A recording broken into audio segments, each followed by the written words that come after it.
ময়মনসিংহ অঞ্চলে ভয়াবহ শিলাবৃষ্টি, ধোবাউড়া, তারাকান্দা, হালুয়াঘাট সহ আশপাশের পাথরের মতো শিলায় ফসলের ও ঘরবাড়ির ব্যাপক ক্ষতি।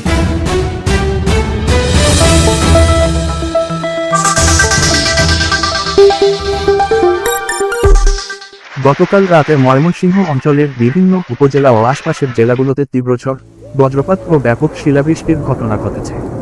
বিশেষ করে ময়মনসিংহের ধোবাউড়া, তারাকান্দা ও হালুয়াঘাট এলাকায় বড় আকারের শিলা পড়ায় গ্রামবাসীর মধ্যে আতঙ্ক ছড়িয়ে পড়ে। স্থানীয়দের দাবি, শিলাগুলো আকারে এত বড় ছিল যে অনেকটা পাথরের মতো মনে হচ্ছিল।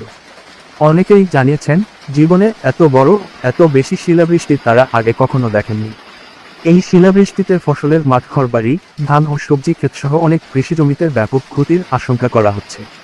পাশাপাশি কয়েকটি এলাকায় ঘরবাড়ির টিনের চালা ও গাছপালারও ক্ষতি হয়েছে বলে জানা গেছে।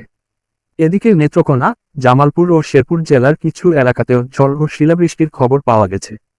হঠাৎ এই বৈরী আবহাওয়ায় অনেক জায়গায় স্বাভাবিক জীবনযাত্রা সাময়িকভাবে ব্যাহত হয় এবং কৃষকদের মধ্যে দুশ্চিন্তা দেখা দিয়েছে।